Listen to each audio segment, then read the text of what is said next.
Welcome everybody at a look at the latest box set release from Arrow Video.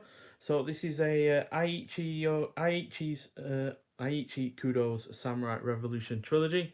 Sorry for butchering the name there. So yeah, seen a couple of films from this director before, likes of Yokohama, BJ Blues, and Fort of Death.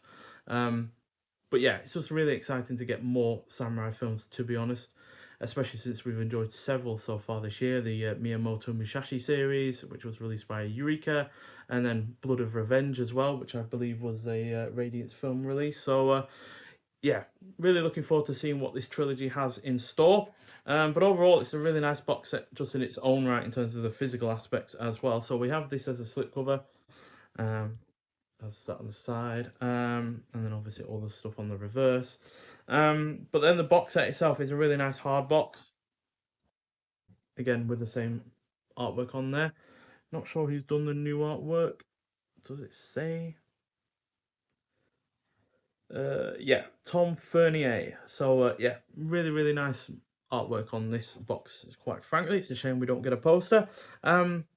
But yeah, I'll just show you the three films first, and then we'll look at what else we've got going on with it.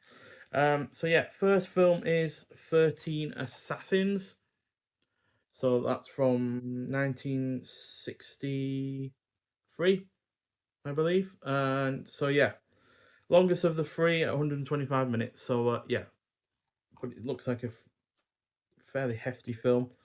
Now, this and the last film were rated a 15, and the second film is rated an 18.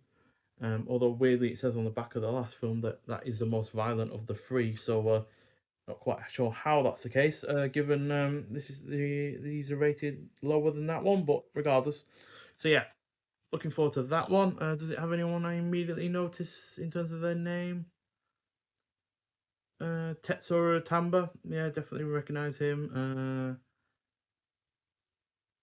That might be it. And then we've got secondly, The Great Killing. So 118 minutes, so slightly shorter than the first film. 1965, I believe. Four. This is. So yeah, this is like I said, the highest rated in terms of the age rating. So, although to be honest, that doesn't necessarily have to be because of violence. It can be for other reasons that a film gets highly rated like that.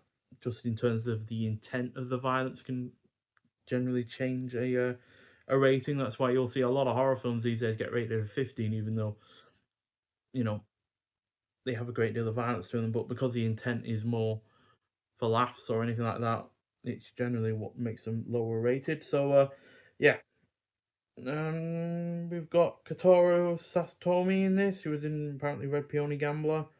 Then Ryotaro Otomo, who was in Yakuza Law. So yeah, looks like a decent cast in that one as well. And then last but probably not least, we have 11 Samurai. So this cuts in 100 minutes long, so comfortably the shortest of the three. And yeah, you got the likes of Kontaro Suga in this, who was in the Suzuki series, Koji Nambara, and Kai Saito as well, who have seen in several films before. So again, another good-looking cast in that one. You do get reversible sleeves with these as well, but yeah, which I believe are the original posters. So yeah, but we'll stick with the new versions, which, like I said, have been done by what's his name again? Tom Fernier. So all three have reversible sleeves. So you've got these new artworks on this side and then the original on the reverse, which is nice to see. To be honest, it's more often the case that sometimes you don't get a reversible sleeve. You usually just get the new artwork or the original. And then we have a booklet release as well, which continues on with the new artwork, just minus the title itself. And inside the booklet, you get your cast and crew for each of the films.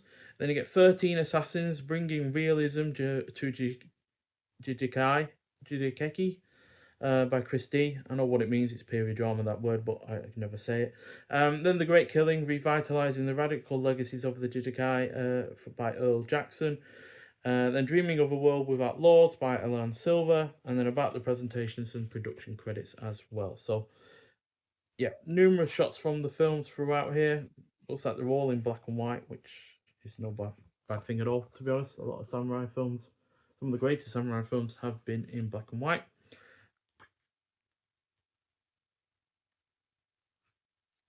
So yeah, no idea which of these shots relate to which film because I've not seen any of these three before. So all three of these films were presented in their original 2:35:1 aspect ratio with mono Japanese audio. The restored high definition masters were provided by Toei, and additional picture restoration work was completed by Arrow Films at R3 Store Studios in London. So, yeah, looks like they've done some work to this, but as per usual with the likes of Toei, even when they're just giving a high definition digital file to a boutique label, they usually look great anyway, just because they've taken care of their films. You see that numerous of times with Toei and other Japanese studios when it comes to like some Radiance films, for instance, where they just get a high definition digital file, and yet it looks still amazing, regardless of whether or not there's been any work done to it or not. Because, like I said, it seems like they take care of their film stock. So yeah, overall a good looking box set and hopefully a great trilogy. Obviously, they're only linked in terms of the director and maybe some themes and such like that. But regardless, it's nice to have all three films, especially since, like I said earlier, we've been getting into a lot of samurai films this year, and hopefully these three are able to match the best of what we've seen already this year. So yeah, but nonetheless, if you've seen any of these three films before, I'd like to hear your thoughts on them. But thank you for watching, and each of these will get a review of their own, and I will see you in the next one. Bye.